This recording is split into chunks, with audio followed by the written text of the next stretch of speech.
Bom dia! Estou aqui então para o nosso devocional e hoje eu quero ler com você Hebreus capítulo 12, a partir do versículo 14. Diz assim: exortação à paz e à sinceridade. Esforçai-vos para viver em paz com todas as pessoas e em santificação, sem a qual ninguém verá o Senhor.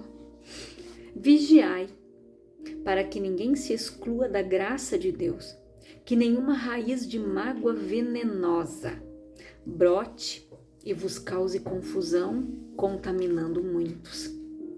Que não se abrigue entre vós nenhum imoral ou profano como Esaú, o qual por uma refeição desejada vendeu todos os seus direitos de herança como o filho mais velho. E assim, como bem sabeis, quanto mais tarde quis herdar a bênção, foi rejeitado e não teve como cancelar a sua decisão, apesar de ter buscado a bênção desesperadamente. Então, olha o que Paulo diz aqui. A palavra exortação, ela significa conselho, estímulo, encorajamento. Ou seja, aqui nós recebemos um conselho vindo do alto. Paulo escreveu essas cartas movido e direcionado pelo Espírito Santo de Deus.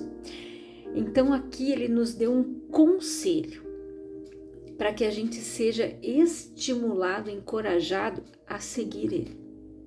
Estímulo, um exemplo. Se uma criança ela não tem a comunicação verbal correta ainda, ela precisa ser estimulada para que ela fale, para que fiquem fazendo perguntas, estimulando com que ela fale. Então aqui, Paulo, ele disse, esforçai-vos para viver em paz com todas as pessoas, em santificação, sem a qual ninguém verá o Senhor.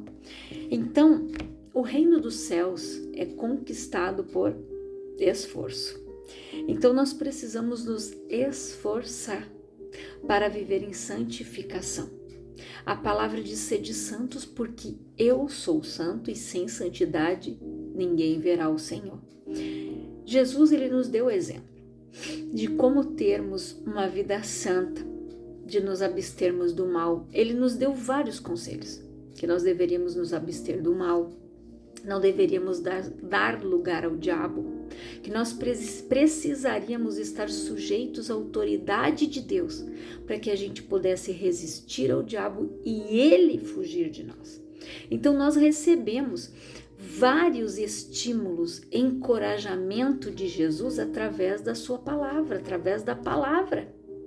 Por isso que ele disse que a palavra que foi em nós enxertada, plantada, ela tem que germinar. Tudo aquilo que você planta, você fica esperando que ele dê o quê? Frutos. Que aquela sementinha que você plantou, que ela comece a crescer. Sabe aquelas experiências que as crianças fazem com os grãozinhos de feijão? Pois é, você coloca aquele grão de feijão dentro de um copinho, com um pouquinho de terra e vai molhando. Quando você vê, ela começa a brotar, brotar, brotar e fica, né? Então, é assim. Nós precisamos compreender que a palavra diz que nos esforçar para viver em paz.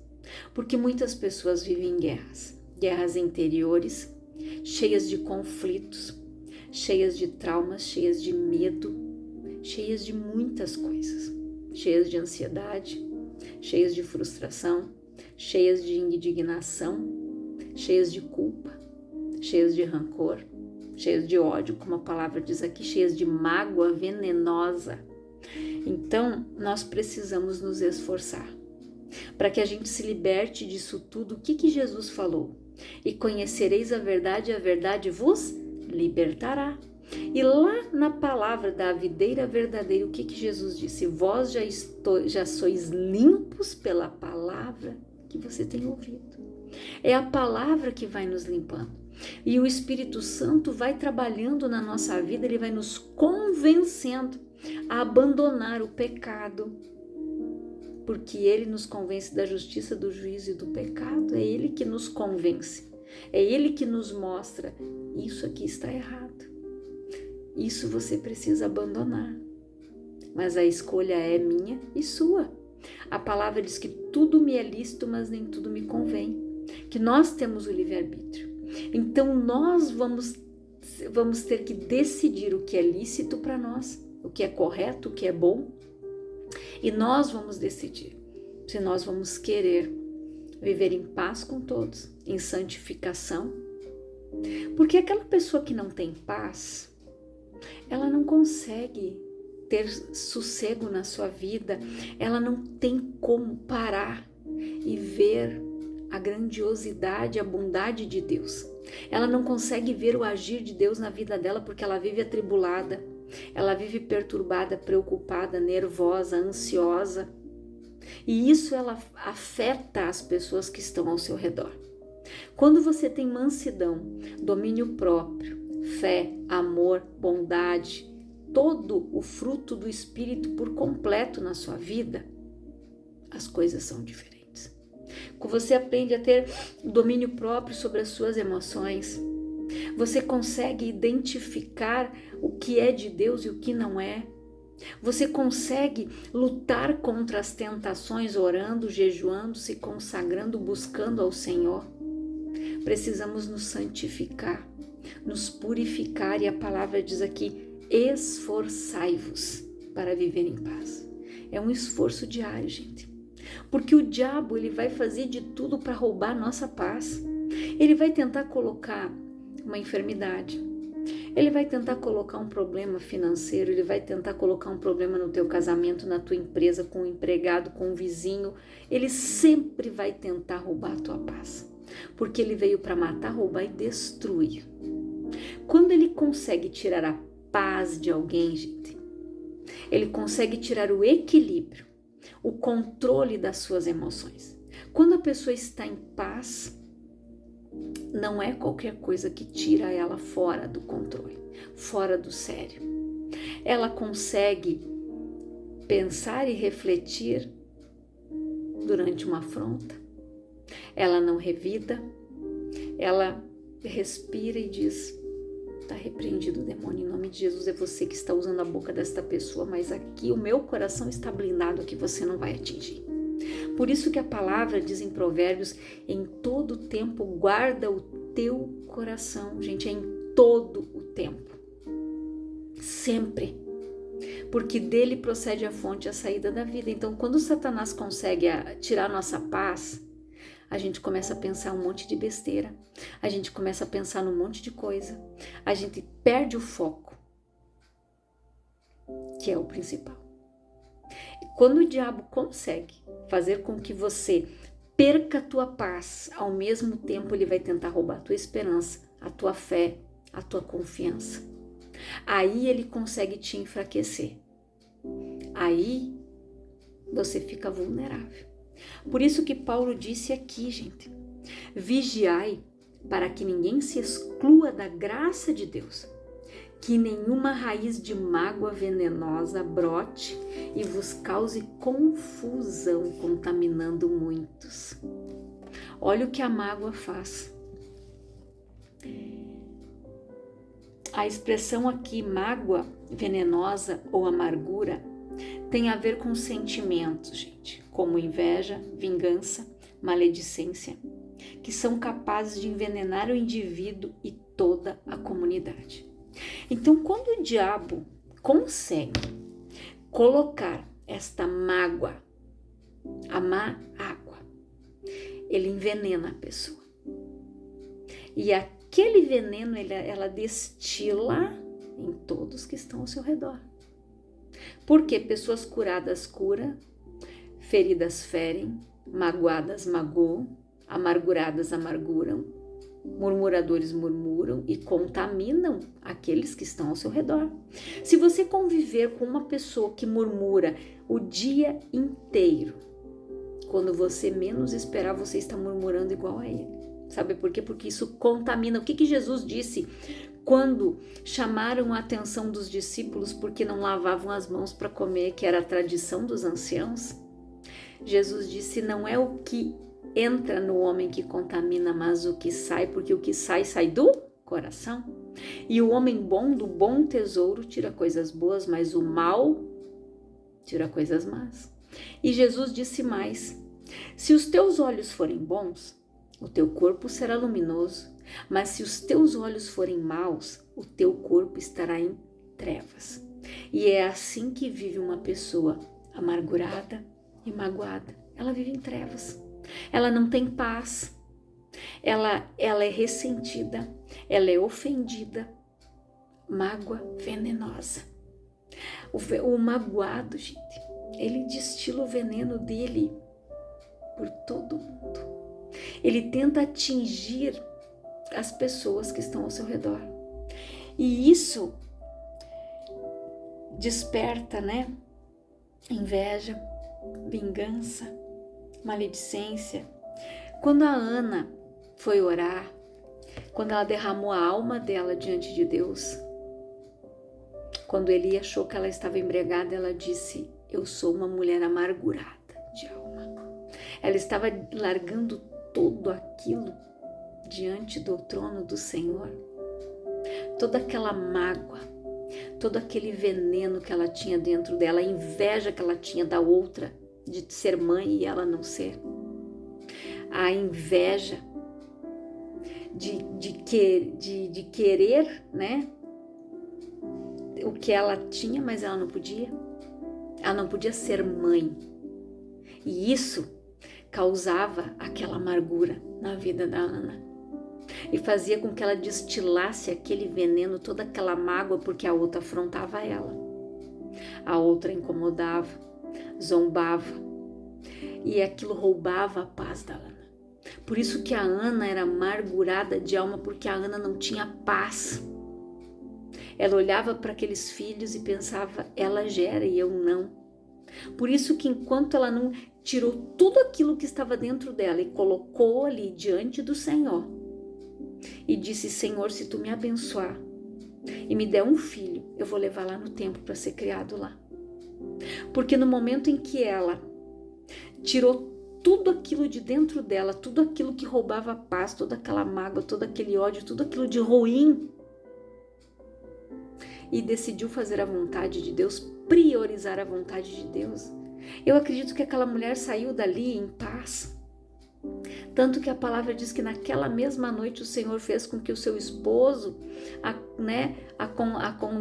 conhecesse, como diz a palavra, né? Que eles tivessem intimidade. E o Senhor se lembrou dela e ela engravidou. Mas quando a pessoa ela está em paz, você já viu aquelas pessoas que estão tentando ter filhos? Eles estão num desespero, eles vão no médico, eles fazem tratamento, eles fazem horrores, né? Tudo aquilo que a medicina ensinar. Só que eles não conseguem, porque eles não conseguem ter paz, eles não descansam. Todo mês é aquela espera, é aquela espera, é aquela espera e nada acontece.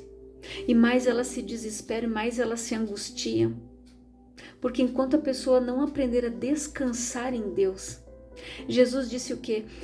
A palavra diz o quê, gente? Lançando sobre ele toda a vossa ansiedade, porque ele tem cuidado de vós. E Jesus disse o quê? Vinde a mim todos os que estão cansados e sobrecarregados, e eu vos aliviarei. Então, vá até os pés da cruz, é só lá que você vai ter alívio, só lá que você vai ter refrigério, é só lá que você vai encontrar cura e é só lá que você vai ter paz. Esta paz que o diabo faz de tudo para roubar de você, roubar a tua esperança. Porque no momento que ele roubar a tua esperança, a tua confiança, a tua fé, ele atinge o objetivo dele. Então por isso que nós precisamos estar em paz, esperando a resposta, esperando o milagre, crendo Deus está trabalhando. Por mais difícil, você já se colocou, sempre que eu lembro e medito naquela palavra de Ezequiel, eu fico analisando. O Espírito de Deus levou ele até um vale de ossos secos. Você já se deparou diante assim, de um mar de ossos sequíssimos? A palavra diz que não tinha vida nenhuma ali. Aí de repente Deus disse assim: filho do homem, tem vida aí? Se ele fosse olhar pelos olhos naturais, ele ia dizer, não, Senhor, esses ossos aqui estão sequíssimos, aqui não tem nada para fazer. Quando ele disse, Senhor Deus, tu o sabes, Deus disse o que? Então profetiza. Ele profetizou e houve um rebuliço, a palavra diz. Cada osso começou a se unir ao seu osso, começou a vir os nervos, né, os tendões, os músculos, a pele. Então, quando você tem a confiança no Senhor e na sua palavra, quando você ora, há um rebuliço, há uma ação, há um mover no mundo espiritual, as coisas começam a agir ao teu favor. E é aí que o diabo vem para tentar roubar a tua paz, para roubar a tua alegria, para colocar aquela pulguinha atrás da orelha, como a gente costuma dizer, para quê? Para gerar dúvida, para te tirar do foco, para te desviar daquilo que Deus tem para você. Porque Ele sabe que você orou, mas Deus, Ele faz mais do que nós pedimos ou pensamos, e é isso que Ele não quer, que eu e você venhamos desfrutar desse melhor que Deus tem. Ele não quer que a gente viva o melhor do Senhor. Ele quer que as pessoas retrocedam em suas orações. Ele não quer perseverança. Ele não quer confiança. Ele não quer esperança. Ele não quer coragem. Por isso que a palavra que exortar significa conselho, estímulo, encorajar. Porque Ele quer que você perca a tua coragem. Ele vai tentar te desanimar, ele vai tentar colocar medo, ele vai tentar fazer com que você volte para trás. Mas você precisa crer. Jesus disse que tudo é possível que crê. Então, quando nós tivermos esta fé, pode ser do tamanho do grão de mostarda, como Jesus falou, mas se você tem que ter fé, e você dizer, ó, isso vai acontecer porque a palavra diz assim, eu creio nisso, e você ficar firme. O que Jó disse? Determinando tu algum negócio, ser-te-á firme, a luz brilhará no teu caminho, mas você precisa ficar firme. Você não pode retroceder, você não pode perder a tua paz, você não pode perder a tua alegria, você não pode perder a confiança no Senhor, você não pode voltar atrás na tua oração. Você pode orar, jejuar, fazer o que você quiser, mas se você retroceder, você perde a bênção, e é isso que o diabo quer. Então, permaneça firme. Não olhe com os olhos naturais, olhe com os olhos da fé. Olhe para aquela situação vencida. Comece a declarar, profetizar, Senhor, o que os meus olhos estão vendo, isso aqui não é a realidade é o que a tua palavra diz, que eu sou mais que vencedor, que o Senhor, que em ti eu posso todas as coisas e que eu já venci tudo isso. É isso que Deus espera que eu e você façamos. Quando nós chegarmos diante do Mar Vermelho, que a gente não diga, Senhor, diga ao povo que marche, Moisés. Coloca o teu cajado aí, ó. O mar se abriu e todos passaram com os pés enxutos. Porque no desespero ninguém faz nada. Se a gente não souber orar e esperar, confiar no Senhor, nada vai acontecer. E aqui diz mais. Aqui ele fala sobre Esaú, que não se abrigue entre vós nenhum imoral ou profano como Esaú, o qual por uma refeição desejada vendeu todos os seus direitos de herança como o filho mais velho. Ou seja, infelizmente, gente, a história de Esaú, ela ilustra a realidade humana, que as pessoas, muitas vezes elas não dão importância para a salvação. O Esaú aqui, ele desprezou a sua primogenitura, que naquela época o primogênito era o que recebia a bênção. Só que ele desprezou por um prato de lentilhas. Ele disse, de que me adianta a primogenitura se eu estou morrendo de fome? Quando a pessoa age assim, ela comete besteiras, como Esaú fez. Por isso que nós precisamos analisar, orar, meditar. Se alguém chegar para você e te propor algo e dizer, você disser assim, eu posso orar, não, é pegar ou largar, larga. Porque se você não tiver tempo de orar, de consultar a Deus e pedir a direção do Senhor, se aquilo é de Deus e se aquilo é para você, larga. Eu já vi pessoas que abraçaram o primeiro emprego que apareceu na frente deles, pelo desespero, porque não confiaram no Senhor. Aquele emprego, gente, não permitiu que as pessoas fossem até a igreja. Aquelas pessoas levavam quase um mês para conseguir aparecer na igreja. Você acha que isso é de Deus? Não.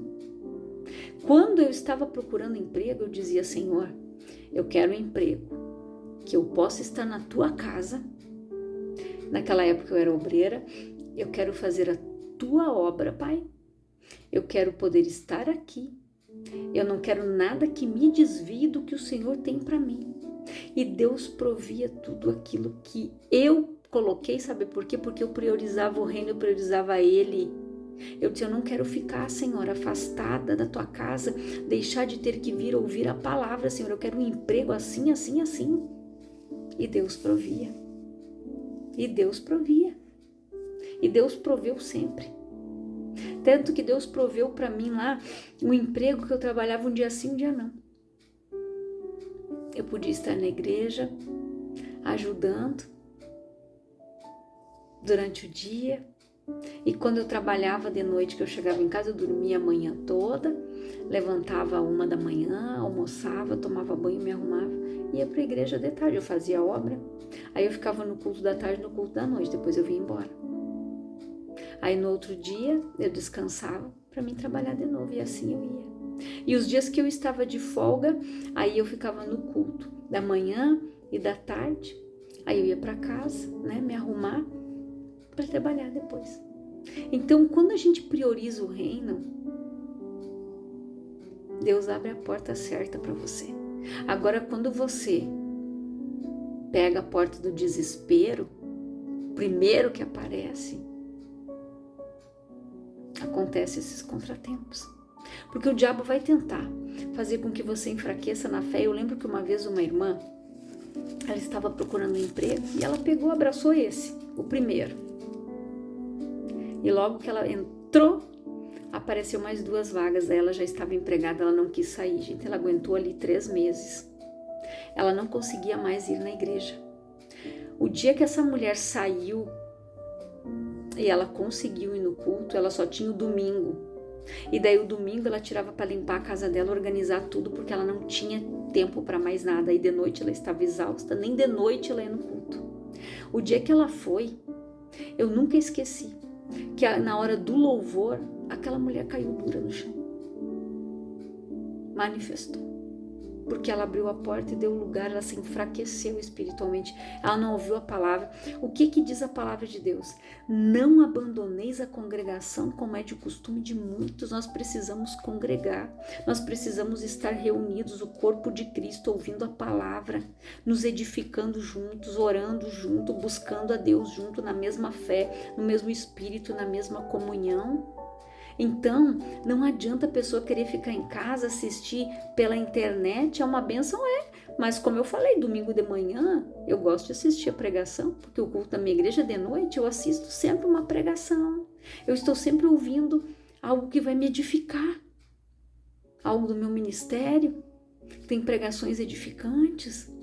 Então, nós precisamos, gente, buscar a Deus, colocar Deus acima de todas as coisas. Esaú não fez isso. Esaú, aquele rejeitou a Deus. Quando ele rejeitou aqui o direito à primogenitura, o que ele fez? Ele excluiu tudo da vida dele. Ele não priorizou a Deus, porque isso era algo que Jacó priorizava. Jacó estava atrás daquela bênção. E quando a Raquel estava grávida, quando ela dentro da barriga dela, os dois brigavam, ela perguntou, o que é isso, Senhor? Ele disse, Raquel, dentro do teu ventre tem 2 nações. Por isso que os 2 irmãos brigavam entre si, eram 2 nações, e o maior irá servir o menor. Ou seja, o mais velho ia servir o mais novo, que era o Jacó. E o Jacó lutou pelo seu objetivo. Quando ele se deparou com aquele anjo, a palavra diz que ele brigou com o próprio Deus até o amanhecer. Ele foi corajoso. Por isso que Deus disse, de hoje em diante o teu nome não é mais Jacó, de hoje em diante o teu nome é Israel. E através daquele ato de Jacó, nasceu a nação de Israel. Então, para você ver como Deus faz, ele perseverou, ele foi corajoso, ele lutou com Deus, gente. Ele disse, você não vai sair daqui enquanto você não me abençoar. Você já pensou? E quantas pessoas, por muito menos um problema que se levanta, eu não vou mais na igreja porque Deus não gosta de mim. O que adianta? Eu vou na igreja, minha vida está sempre assim. Pois é, a vida está sempre assim, as coisas não mudam porque você não muda o teu pensamento, você não muda suas atitudes, você não busca perdoar, você não quer se libertar da mágoa, da amargura, da rejeição, do abandono, seja lá o que for. É decisão nossa viver o hoje ou continuar lá no passado. Ou você quer viver o futuro de paz e promissor que o Senhor tem quando você abandonar o passado, quando você estiver em paz com o teu passado, quando você olhar e dizer, nossa, da onde o Senhor me tirou? E aquilo que você viveu de trauma lá atrás, a tua dor vai servir para curar outros. É assim que Deus faz. Deus, ele usa o teu testemunho para curar outras pessoas. Tem coisas que Deus vai me usar para que vidas sejam alcançadas, mas tem coisas que você passou. Um exemplo, uma pessoa que foi abusada, aquela pessoa que superou isso, Deus vai usar ela para ajudar outras pessoas que sofreram isso. A pastora Joyce Meyer é a testemunha viva disso. E ela ainda ganhou o pai que abusava dela, a mãe, e batizou os dois. E olha o tamanho, gente, da bênção do ministério que é daquela mulher. Por quê? Porque ela decidiu perdoar. Ela decidiu se esforçar para viver em paz. Ela lutou contra a rejeição, ela lutou através da palavra, foi buscando, foi se alimentando e Deus foi dando a direção para ela, dando inspiração para ajudar as pessoas a se libertarem da rejeição, a não falarem demais. Se você vê os livros, os temas dos livros que ela escreve, que ela escreveu, são tudo coisas que Deus trabalhou na vida dela. Esse é a raiz da rejeição. Eu não li ainda aquele que diz, né, eu e minha boca grande. Então são tudo coisas que Deus tratou ela e que ela consegue ajudar outras pessoas através das suas pregações, através dos livros que ela escreve. Então nós não podemos ficar ali se vitimizando porque eu passei, porque tu não sabe o que eu passei, porque só eu sei, porque só Deus sabe. Sim, Deus sabe, Deus quer que você largue isso. Deus quer que você abandone isso, que você vá nesse lugarzinho de dor e que você seja curado. Que você seja curado. Cicatrizes são algo que Deus se agrada, glorifica Ele. O que Jesus mostrou quando Ele ressuscitou as suas cicatrizes? Jesus não disse, olha aqui, ó, eu morri por vocês, olha aqui. Ele levou ali naquelas cicatrizes a minha dor, a sua, o meu pecado, o seu, a minha culpa e a sua, a nossa doença, a nossa enfermidade. Ele levou tudo ali. Ele olhava para aquela cicatriz quando ele disse para o Tomé, está aqui, Tomé.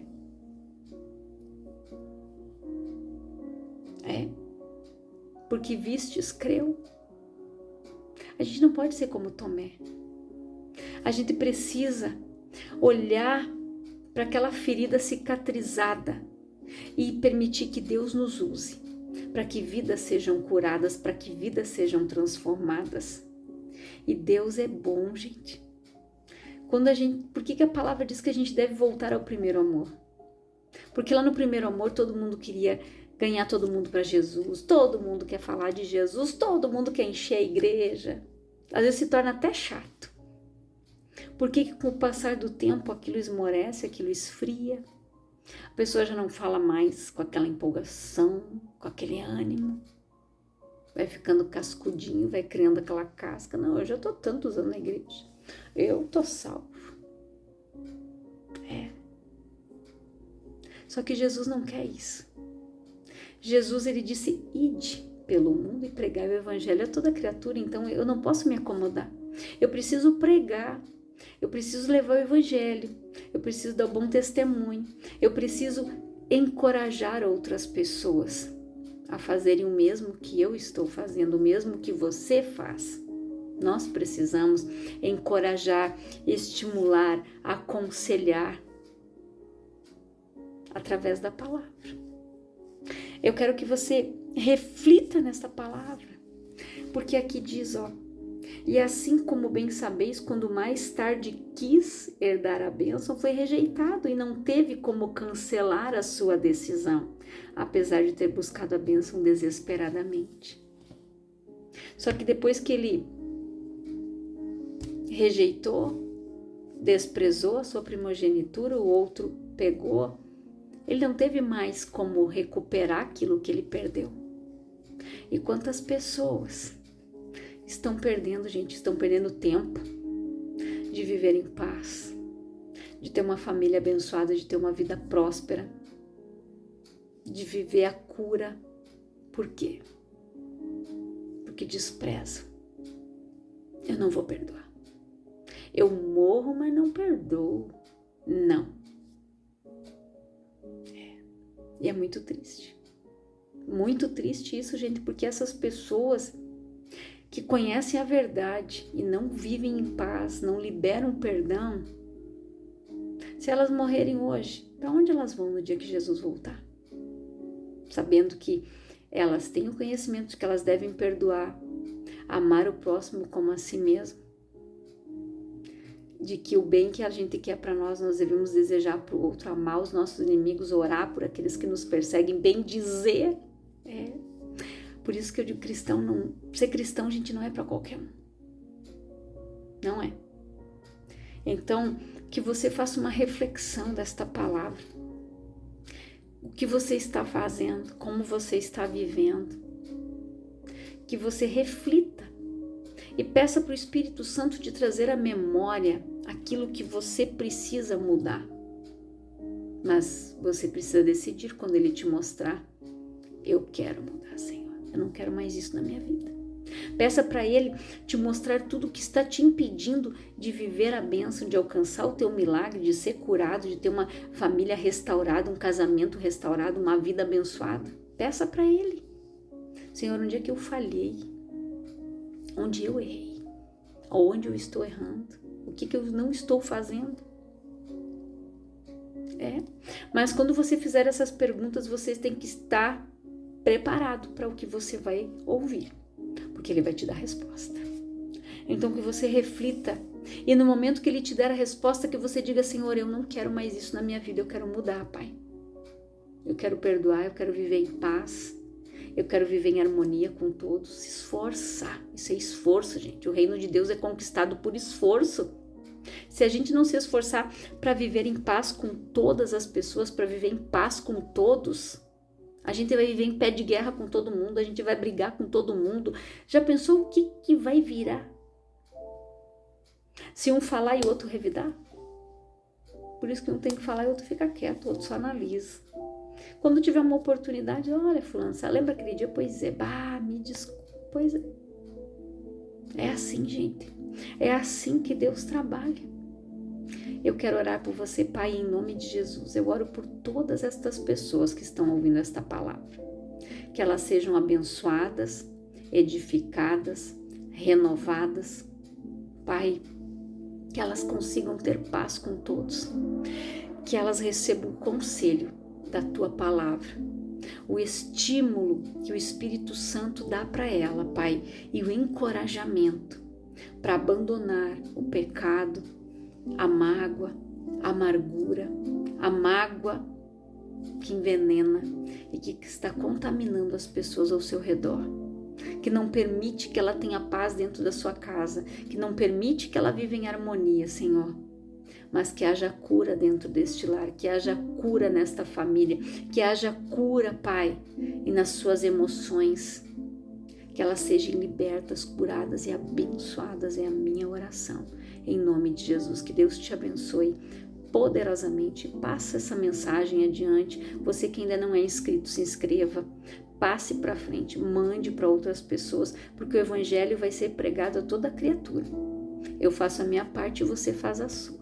Que Deus te abençoe, em nome de Jesus.